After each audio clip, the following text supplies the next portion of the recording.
Fala, fiel. O Corinthians voltou à rotina de treinos depois de um momento de frustração.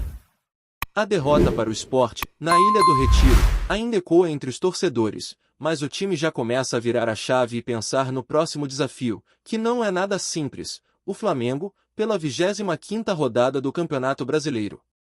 É aquele tipo de jogo que mexe com os ânimos, que movimenta os bastidores e que pode ser decisivo para a sequência da temporada.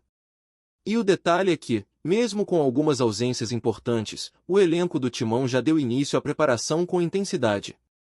A reapresentação aconteceu no CT Dr. Joaquim Grava, e logo de cara o foco foi dividido entre a recuperação dos titulares que atuaram por mais tempo em Recife e o trabalho físico e técnico com o restante do grupo.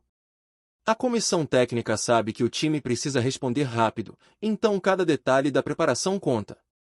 Quem jogou mais de 45 minutos contra o Sport teve uma carga diferente, com atividades regenerativas para acelerar a recuperação. Já quem ficou de fora ou participou menos daquela partida permaneceu no campo, sob o comando direto de Dorival Júnior, que organizou um treino em espaço reduzido, valorizando posse de bola, intensidade e principalmente a pressão imediata após a perda. Essa é uma das marcas que o treinador quer ver de forma consistente no Corinthians. No meio de tudo isso, uma ausência continua chamando a atenção. O atacante Memphis Depay, que chegou para ser um dos nomes de impacto da equipe, ainda não participou dos treinos com bola. Ele segue tratando de um edema na coxa direita, o que o deixa em observação constante do departamento médico. A expectativa é grande, já que o holandês tem qualidade técnica indiscutível e poderia ser uma peça fundamental nesse duelo contra o Flamengo. O clube trabalha com cautela, mas existe a possibilidade real de que Memphis fique à disposição, dependendo exclusivamente de como vai reagir nos próximos dias. A torcida aguarda ansiosa, afinal, ter um jogador com a experiência dele em campo faz diferença, principalmente em partidas grandes como essa. Enquanto isso, outras situações também movimentam a preparação. O atacante Gui Negão volta a ser opção após cumprir suspensão, o que já é uma notícia positiva para Dorival Júnior. O treinador ainda aguarda a liberação de mais 3 jogadores que estão em processo de recuperação. O volante Charles está em fase de transição física e tem boas chances de ser relacionado. Já o jovem Luiz Gustavo Bahia, que vinha tratando de um edema no tornozelo esquerdo, também pode pintar como reforço, dependendo da evolução nos trabalhos. São retornos que podem aumentar a competitividade do elenco e dar mais alternativas para um jogo que promete ser pesado do início ao fim. Por outro lado, nem todas as notícias são animadoras. O peruano André Carrillo, que passou recentemente por uma cirurgia no tornozelo esquerdo, ainda tem um longo caminho de recuperação pela frente. Já Rodrigo Garro, que vinha sendo peça importante no meio-campo, continua afastado em razão de uma lesão de grau 2 na panturrilha direita. Esses 2 nomes estão entregues ao departamento médico e, ao menos neste momento, não entram nos planos para a partida contra o Flamengo. São ausências que pesam, já que ambos têm características únicas e poderiam oferecer soluções em setores específicos do campo. Dentro do CT, a rotina é de foco total. O trabalho na academia vem sendo intenso, buscando fortalecer os atletas para aguentar a maratona de jogos. Depois, no gramado, o treino de posse de bola com pressão pós-perda mostra claramente o que Dorival deseja da equipe: agressividade sem a bola e controle quando a tem nos pés. A ideia é evitar que o adversário se sinta confortável, impondo sempre intensidade e ritmo. Contra o Flamengo, que é um time acostumado a propor jogo, isso pode ser um fator determinante. O clima nos bastidores é de seriedade, mas também de expectativa. Jogadores e comissão sabem que enfrentar o Flamengo é sempre uma prova de fogo. A torcida alvinegra espera ver uma resposta imediata, não apenas no resultado, mas também na postura em campo. É aquele tipo de jogo que pode servir como divisor de águas, tanto para dar confiança quanto para evidenciar problemas. E Dorival Júnior trabalha justamente para transformar esse duelo em uma oportunidade de crescimento, utilizando cada treino como parte de uma preparação estratégica. O desafio, portanto, não é apenas físico, mas também mental. O elenco precisa estar preparado para a pressão, para a intensidade do adversário e para o ambiente de um jogo grande. A volta de Gui Negão, a possível presença de Memphis e as chances de retorno de Charles e Luiz Gustavo Bahia são pontos que alimentam a esperança do torcedor. Ao mesmo tempo, a ausência confirmada de Carrillo e Garro lembra que o grupo ainda enfrenta dificuldades e precisa encontrar soluções coletivas. Tudo isso faz parte da rotina de um time que vive entre altos e baixos, mas que carrega a responsabilidade de representar uma das maiores torcidas do Brasil. A preparação para enfrentar o Flamengo está apenas começando, mas já dá para sentir que cada detalhe vai ser decisivo no que veremos em campo. O Corinthians sabe que precisa se reinventar rápido, e essa semana de treinos é a oportunidade para ajustar a equipe, recuperar peças e entrar no confronto com força máxima.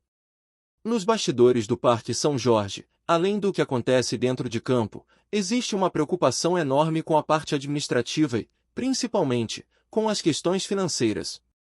E isso mexe diretamente com o futebol profissional. O Corinthians, como todo mundo já sabe, está vivendo um período de transferbo imposto pela FIFA por causa de dívidas com clubes estrangeiros. Esse bloqueio impede o Timão de registrar novos atletas no Boletim Informativo Diário da CBF, o famoso BID, e, consequentemente, trava a chegada de reforços. É um problema que vai além do elenco principal e atinge também as categorias de base, já que até o Sub-20 está proibido de inscrever jogadores. A situação que mais chama atenção é a que envolve o zagueiro equatoriano Félix Torres. Quando o Corinthians decidiu apostar no defensor e fechou com o Santos Laguna, do México, desembolsou $2 milhões como entrada. O combinado era o pagamento de mais 5 parcelas, mas nenhuma delas foi quitada. O atraso gerou não só a insatisfação dos mexicanos, mas também uma cobrança oficial, que acabou chegando à FIFA. O clube tentou renegociar, propôs um novo parcelamento, mas os dirigentes do Santos Laguna foram firmes e não aceitaram. Com isso, a punição se tornou realidade em agosto e está em vigor até agora. O valor da dívida inicial, que girava em torno de R$ 33 milhões, foi aumentando com juros, multas e impostos. Hoje, o débito já passa da casa dos R$ 40 milhões, o que é um peso gigantesco para as finanças alvinegras. E ainda tem mais, não é só esse processo que assombra a diretoria. Existem outras pendências igualmente preocupantes, envolvendo atletas que recentemente vestiram a camisa do Corinthians. Um desses casos é o de Matias Rojas. O paraguaio deixou o clube no fim de fevereiro de 2024, de forma unilateral, alegando atrasos no pagamento dos direitos de imagem. A partir disso, acionou a FIFA e cobra aproximadamente R$ 40 milhões, valor que corresponde ao que receberia até o fim do contrato, que estava previsto para se encerrar apenas em 2027. É uma disputa pesada, porque, além da cobrança em si, o jogador argumenta que houve descumprimento contratual.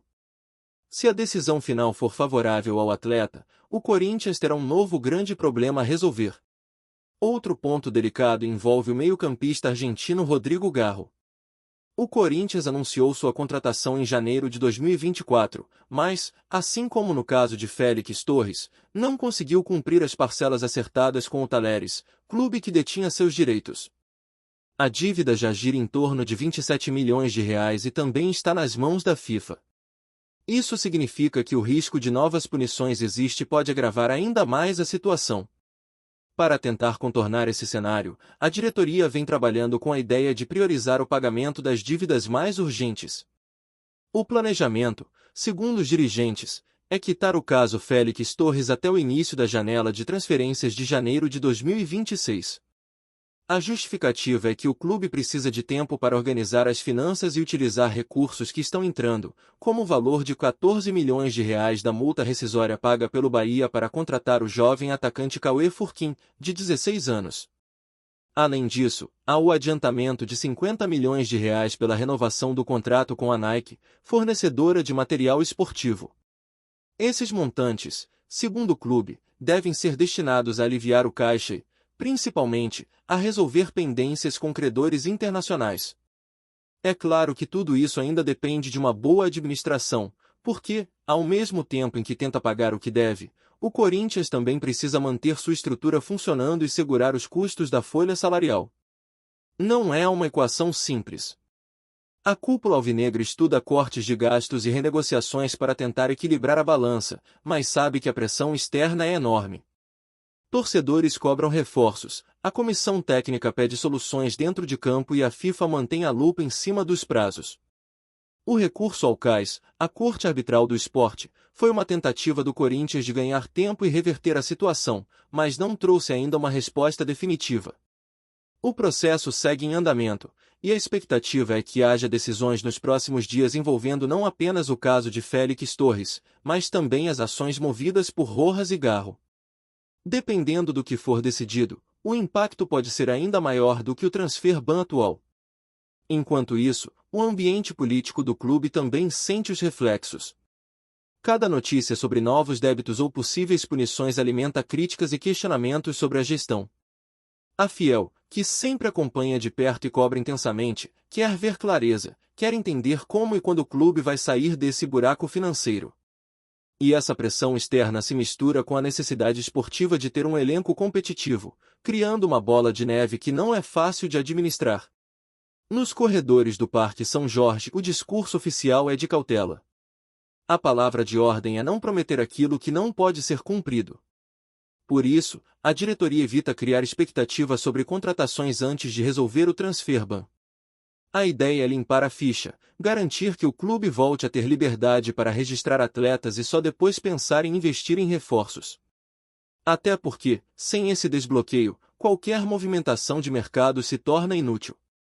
Esse cenário revela um dilema clássico que o Corinthians vive neste momento, a necessidade de se reforçar para competir em alto nível e a obrigação de acertar as contas para não ser punido ainda mais. O desafio é encontrar o equilíbrio entre essas duas frentes, o que, na prática, significa saber usar cada recurso que entra e administrar cada centavo com inteligência. Não basta ter receitas pontuais, é preciso saber gerir o fluxo financeiro, que continua pressionado por dívidas acumuladas ao longo dos anos. O torcedor, claro, olha para tudo isso com um misto de impaciência e esperança. Impaciência porque quer ver o clube grande dentro de campo, brigando por títulos e trazendo nomes de peso. E esperança porque acredita que, com uma gestão responsável e focada, é possível reverter a situação e recolocar o timão no caminho certo. O desafio não é pequeno, mas a história do Corinthians sempre foi feita de superação em meio às dificuldades.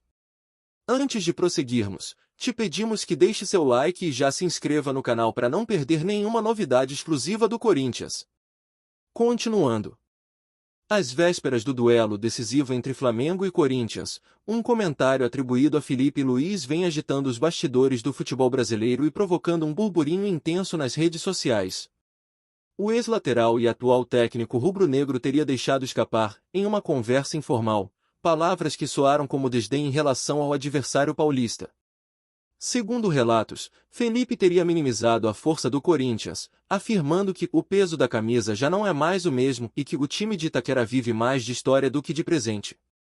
A suposta declaração caiu como gasolina em um incêndio.